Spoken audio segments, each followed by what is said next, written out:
विष्णु गुरुर्देव महेश्वर गुरुदेव परं ब्रह्म तस्मै श्री गुरवे नमः। अखण्डमण्डलाकारं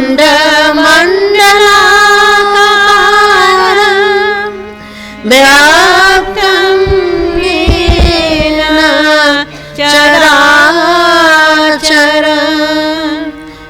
तत्पदं दर्शितं येन तस्मै श्री गुरवे नमः। अज्ञानतिमिरान्धस्य ज्ञानाञ्जनशलाकया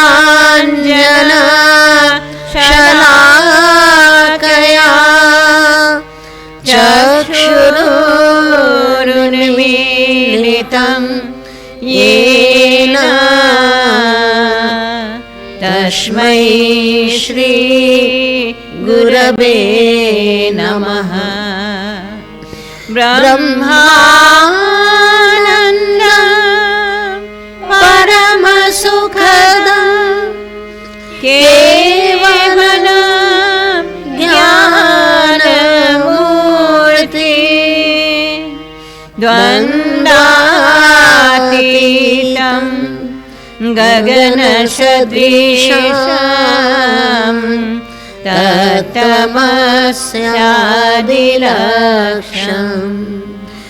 एकं नित्यं विमलमचलं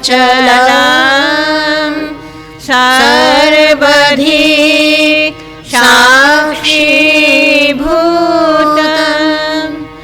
भावातीतं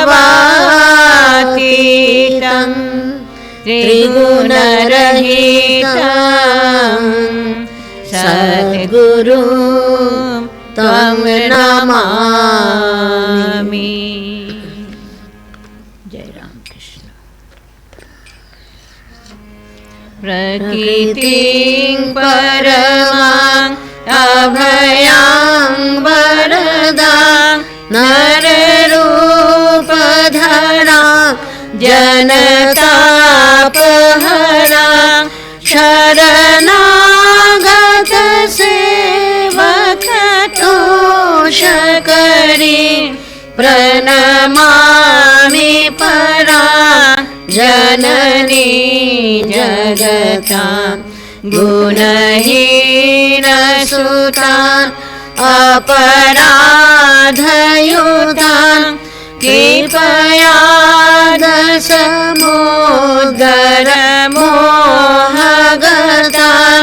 तरणी भवसागर पार करी प्रणमामि परां जननी जगतां विषयांकुसुमां परिधृत सदा चरणाम्बुरुहामृत शान्तिसुधां पिब भृङ्गमनो भवरोगहरां प्रणमामि परां जननी जगतां कृपां कुरु महादेवी सुतेषु प्रणतेषु च चरणाश्रयदानेन कृपामयी नमोऽस्तुते। लज्जापटावृते नित्यं शारदे ज्ञानदायिके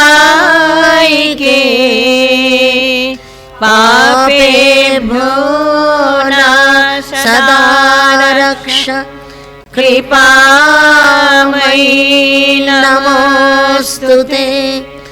रामकृष्ण गतप्राणना तन्नाम श्रवणप्रिया तद्भावरञ्जिताकार प्रणमामि मुहुर्मुहुः। पवित्रं चरितं यस्सः पवित्रं जीवनं तथा पवित्रता स्वरूपिण्यै तस्मै दिव्यै नमो नमः। देवीं प्रसन्नां प्रणतार्तिहन्त्री योगीन्द्रपूजा युगधर्मपात्रे तां शारदां भक्तिविज्ञानदात्री दयास्वरूपा प्रणमामि नित्यं। स्नेहेन बध्नासि मनोस्मदीयं दोषान् शेषान् सगुणीकरोषि अहेतुनानो दयसे सदोषा स्वाङ्के गृहीत्वा यदिदं विचित्रं प्रसीद मातर् विनयेन याचे नित्यं भव स्नेहवती सुतेषु प्रेमैकबिन्दु चिरदग्धचित्ते विषिञ्च चित्तं कुरु नाशु शान्तं। जननीं शारदां देवी रामकृष्ण जगद्गुरु पादपद्मे तयोषित्वा प्रणमामि मुहुर्मुहुः। जय रामकृष्ण।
हरि ओम।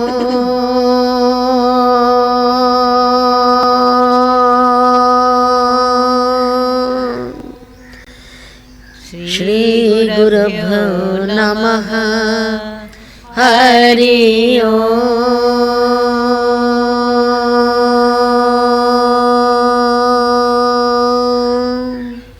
श्री गुरुभ्यो नमः। हरि ओम।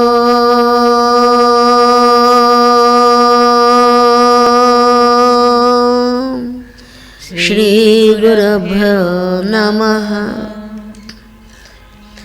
तब कथामृता तप्त जीवना कविभिरीरिता कल्मषापः श्रवणमङ्गला श्रीमदातता भुवि गृह्णन्ति ये भूरिदा जना। भुवि गृह्णन्ति ये भूरिदा जना। जय राम कृष्ण।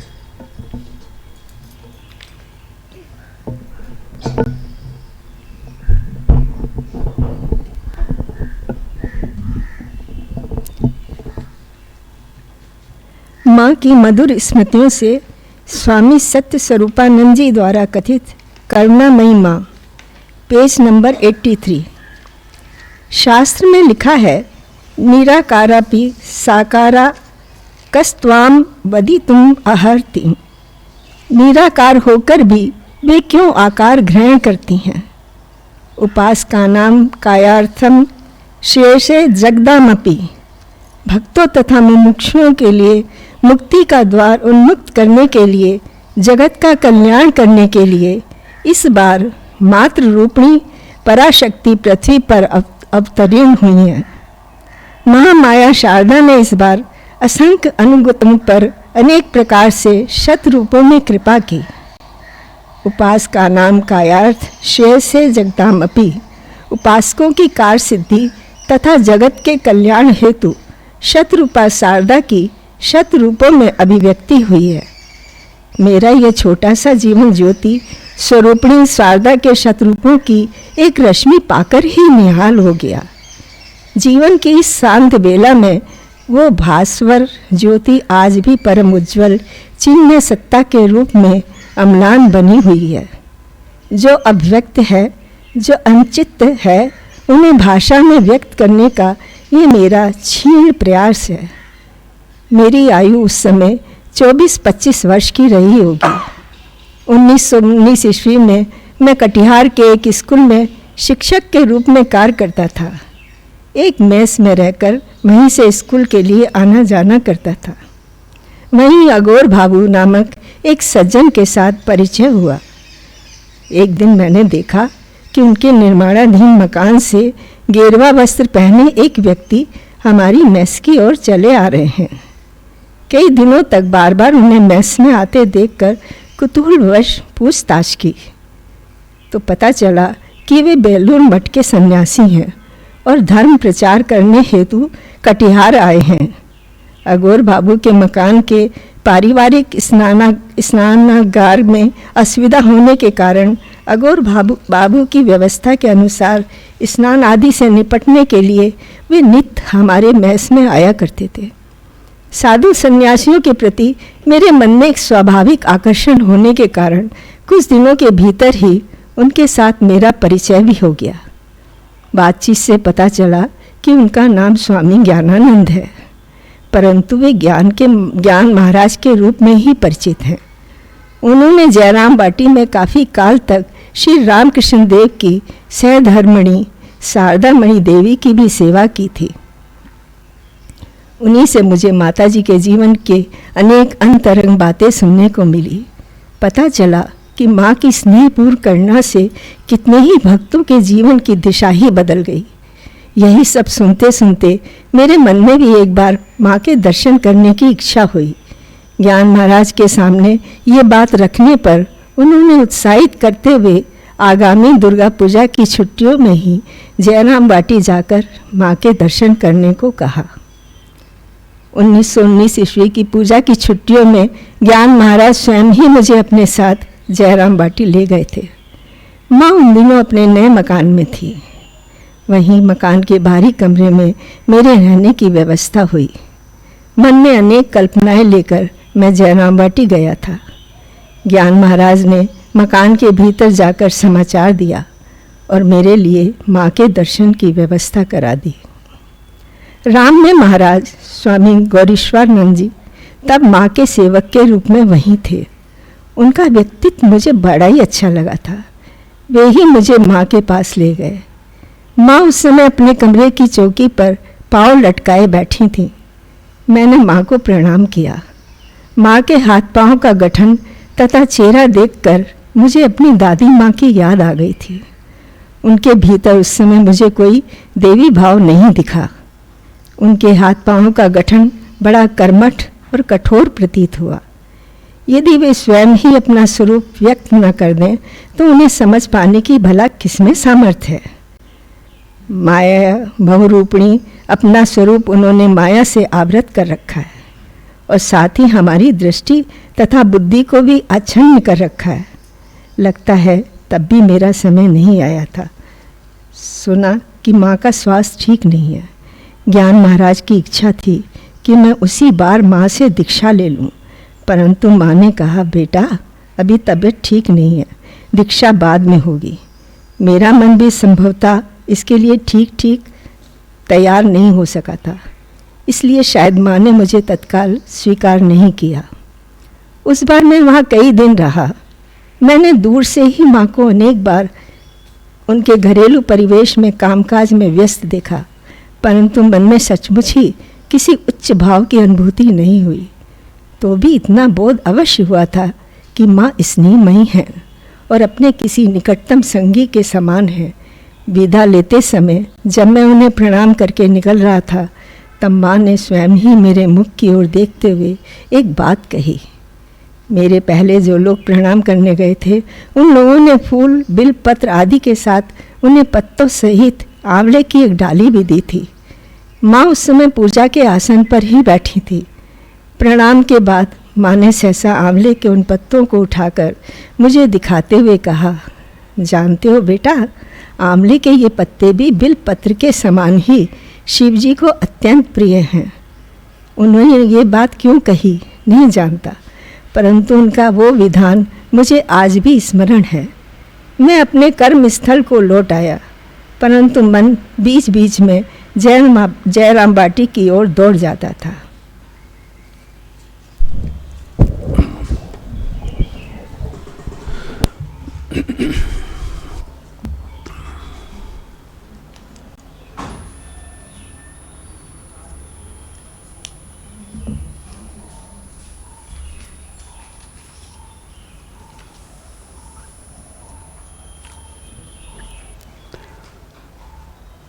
श्रीमद स्वामी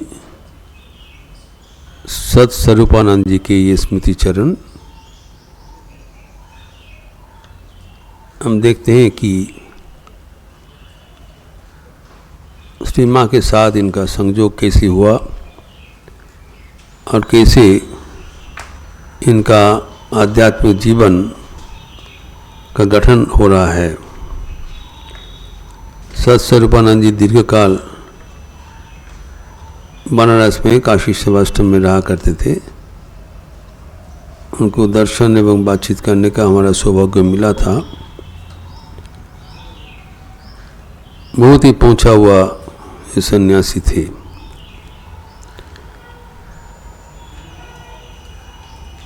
अभी यहाँ पर जो पहले उल्लेख किए हैं सत्स्वरूपानंद जी कि भगवान का अवतरण का क्या कारण होता है,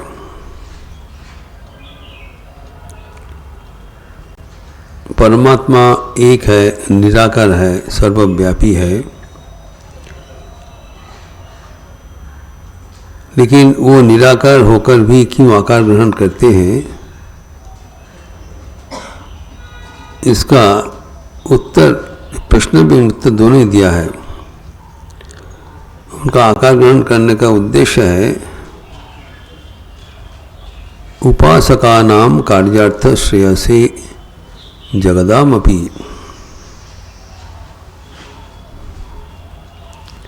दोनों कारण होता है भगवान का अवतरण का। एक है जो भक्त है, जो मुमुक्षु है, उनके लिए भक्ति का द्वार उन्मोचन करना, एवं द्वितीय जगत के कल्याण करना। जो उनको चाहते हैं उनको अपने पास बुलाने के लिए भगवान साकार रूप धारण करते हैं, ताकि जल्दी जल्दी भक्तगण उनको प्राप्त कर सकें। और दूसरा, ये सृष्टि तो उनका ही है, तो सृष्टि को सही रंग से चलाने के लिए उनका अनलस प्रयास रहता है। श्री मां शारदा देवी भी ये दोनों उद्देश्य लेकर धराधाम में पधारे थे। इसका पुष्टिकरण करते थे महामाया शारदा ने इस बार असंख्य अनुगतों के अनेक प्रकार से शतरूप से कृपा की थी एवं जगत का भी कल्याण किए थे। लेकिन उनके जो कल्याण करने का जो रीति है वह है धीरे धीरे भक्तों का आध्यात्मिक जीवन को गठन करना। जब पौधा को बोया जाता है उसका पहले ज़मीन का प्रस्तुति का प्रयोजन होता है। जो ज़मीन अगर पथरीला होगा, पत्थर में भरा होगा, उसमें जितने भी अच्छा बीज दिया जाए आशानुरूप पौधा होगा नहीं। तो पौधा बोने के पहले ज़मीन का परिस्थिति की ज़रूरत है। ज़मीन का क्या परिस्थिति है, वहाँ पर जो अवांछित अगर कुछ पेड़ पौधा है उसको साफ कर देना पड़ेगा, एवं वो पौधा का जो बढ़ने के लिए पर्याप्त आलोक, पानी एवं ज़मीन का जो नरम करना जरूरी है। वैसे ही हमारे मन में जब आध्यात्मिक बीज प्रतीत होता है दीक्षा के माध्यम से, उसके पहले हमारा मन का प्रस्तुति का प्रयोजन होता है। अर्थात मन में जो अवांछित चिंतन है, वासना का मना है, उसको पहले हटाना जरूरी है। एवं मन को भगवतमुखी करने के लिए प्रार्थना आदि का जरूरत होता है, ताकि हम भगवान की कृपा प्राप्त करने के लिए तैयार हो सके। तो यहाँ पर भी जब ज्ञान महाराज से सुनकर सत्स्वरूपानंद जी जयराम बाटी में पधारे, तब माँ ने उसको वही उनका बंदोबस्त किया था। तत्काल उनको दीक्षा नहीं दिया, ताकि दीक्षा, मंत्र दीक्षा उनके लिए अधिक फलदायी हो सके। इस कारण प्रस्तुति का अवसर दिया। ये हमारे जीवन में एक बड़ा निर्देश है। हम लोग कभी कभी बहुत बेचैन हो जाते हैं कुछ प्राप्ति के लिए। हमें याद रखना चाहिए ईश्वर हमें देने के लिए उत्सुक है, व्याकुल है, लेकिन हमारा वो जो प्राप्ति होगा वो फ़ायदेमंद होगा कि नहीं, वो हमें देखना पड़ेगा। जब प्रस्तुति होगा तब मदद अवश्य आएंगे। स्वामी विवेकानंद कहा करते थे, When the field is ready, the seed must come. भगवान तो बीज, भगवान का नाम देने के लिए व्याकुल है। Are we ready? इसलिए हमारे आध्यात्मिक जीवन में एक सक्रियता, एक जागरूकता होना चाहिए। हमें ईश्वर को प्राप्त करने के लिए सदा उत्सुक होकर निरंतर प्रार्थना करना चाहिए। जिस समय ही, इस मुहूर्त में हमारा मन का प्रस्तुति हो जाएगा, अचानक कहाँ से आके वो बीज बपन होगी। भगवान व्याकुल है, भगवान is always watching us. We should not become restless और इम्पेशेंट। आशानुरूप प्रोग्रेस नहीं हो रहा है, कहाँ से क्या होगा, भागदौड़ का आवश्यकता नहीं है। भगवान के चरणों में निरंतर प्रार्थना करने से वो सुन रहे हैं, अवश्य सुनेंगे, लेकिन उसको कार्यकरी कराने के लिए वो हमें प्रस्तुत कराते हैं। आध्यात्मिक जीवन में प्रस्तुति अत्यंत प्रयोजन है। ये भक्तगणों की याद रखना चाहिए कि जब हम भगवान के पास आते हैं, ईश्वर हमें तो ग्रहण करने के लिए तैयार है, लेकिन बीच में संसार के माया के प्रलोभन हमें भगवान से दूर कर देते हैं। इसमें हमें सजग रहना चाहिए, ताकि हमारी जीवन सीमित है। इस सीमित जीवन में हम प्राथमिकता है ईश्वर को प्राप्त करना।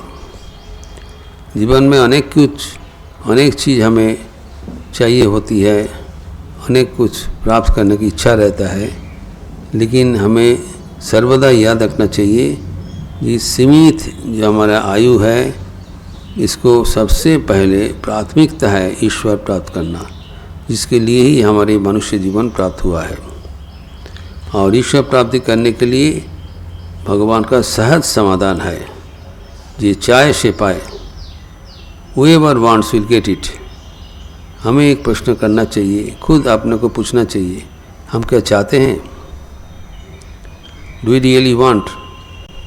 हम देखेंगे कि भगवान को चाह के साथ साथ हजारों चाह उसका पास जुड़ा हुआ है। तो पहले एक प्राथमिकता होना चाहिए, व्हाट यू वांट फर्स्ट। अगर दुनिया में अनेक कुछ हमारा चाह, इधर जाएंगे, ये करेंगे, वो करेंगे, वो सब संपूर्ण करते हुए तब अब बाकी समय कुछ नहीं बचता है, जीवन व्यर्थ हो जाता है। जो जीवन हमें अमूल्य जीवन मिला है ईश्वर को प्राप्त करने के लिए, एवं उसके लिए हम लोग भगवान के दरवाजा के सामने आके प्रस्तुत पहुंच गए। अभी थोड़ा बहुत प्रयास करने से ही भगवान का कृपा मिलने वाला है।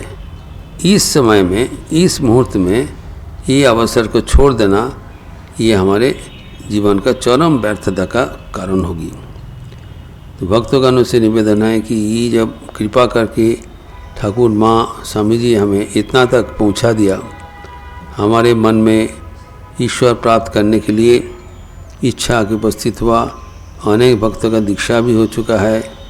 अभी इस अवसर में हमें पूरा मन प्राण लगा के ईश्वर को निरंतर प्रार्थना करने से हमारे जीवन आध्यात्मिक आलोक से, रोशनी से भरपूर हो जाएगा, सार्थक एवं सुंदर हो जाएगा।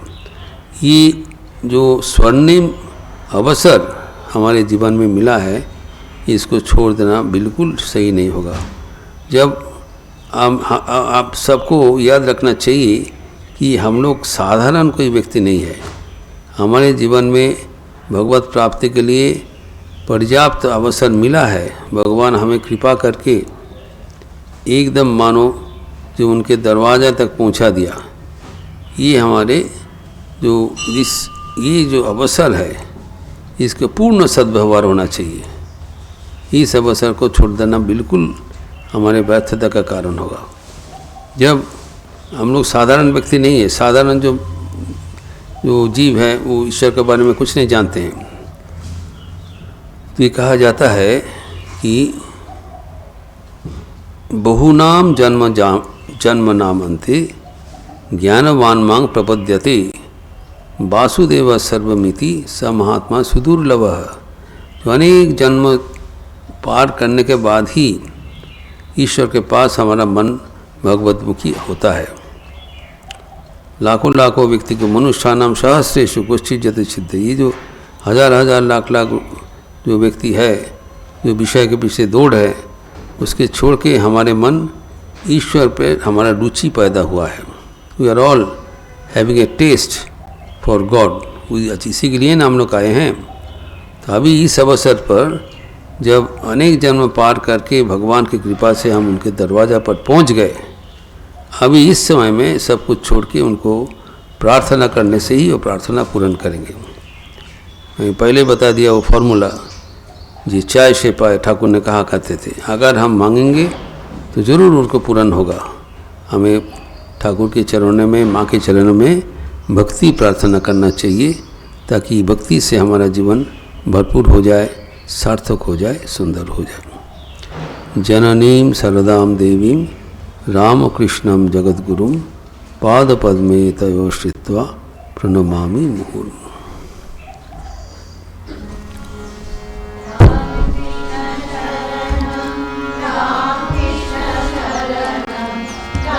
कृष्ण शरणं शरणे जय जय राम कृष्ण शरणं राम कृष्ण शरणं राम कृष्ण शरणं शरणे।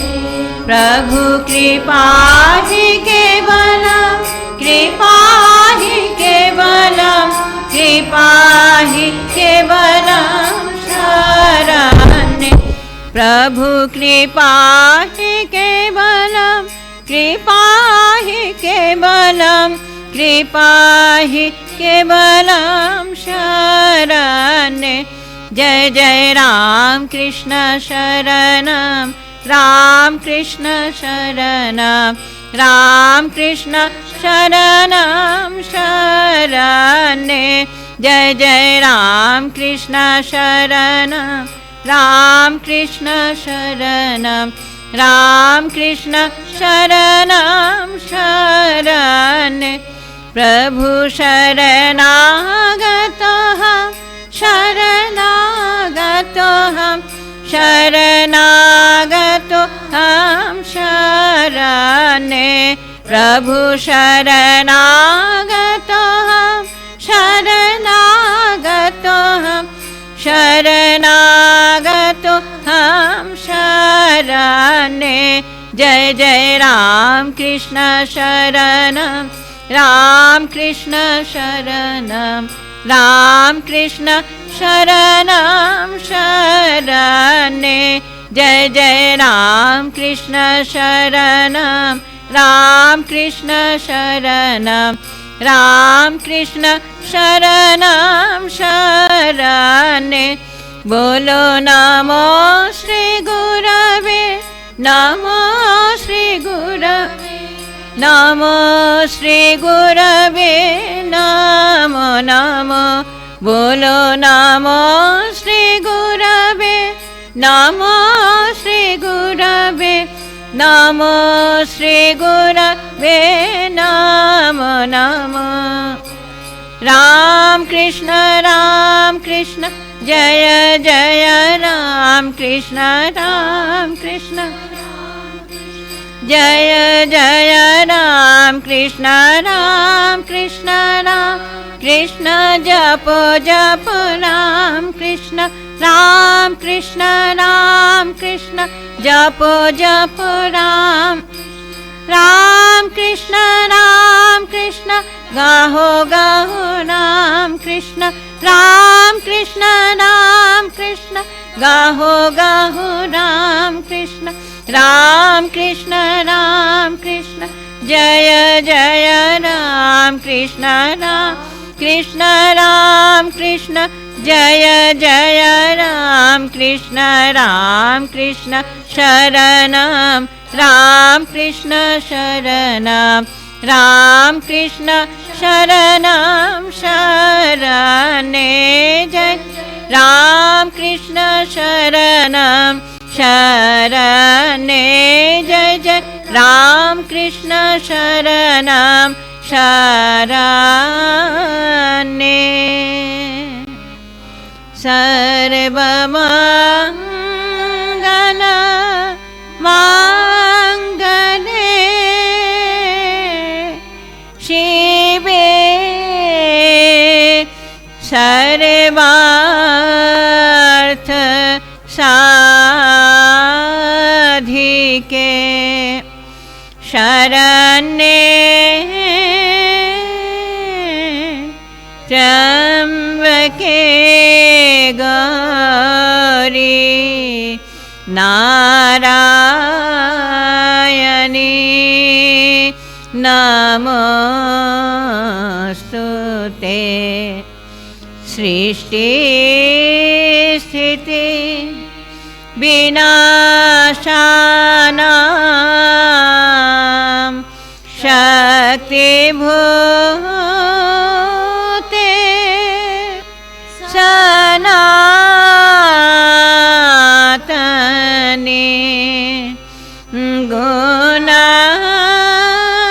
गुणाश्रये गुणमयी नारायणी नमोस्तुते शरणागत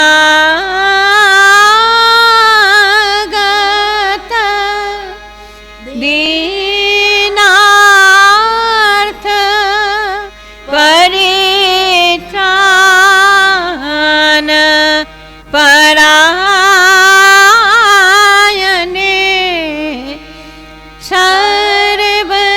सर्वसारति हरे देवी नारायणी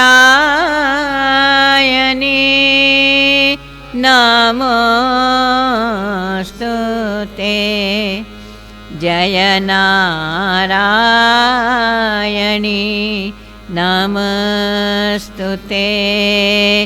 जय नारायणी नमोस्तुते जय नारायणी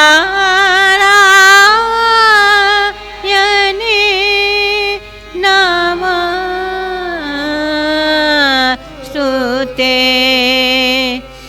जय नारायणी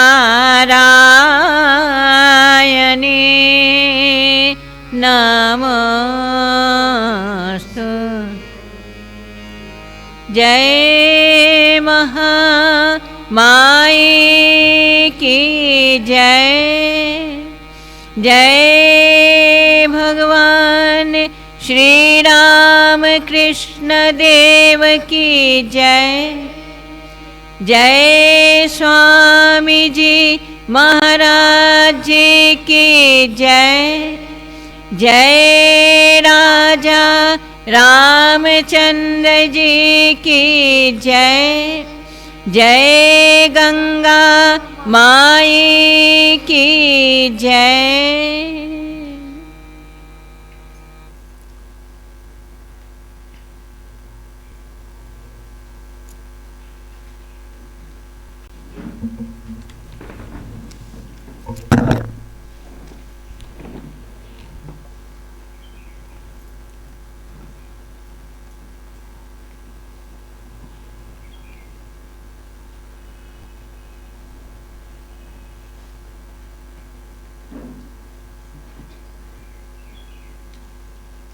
थोड़ा होली का बता देना, होली का थोड़ा बता देना।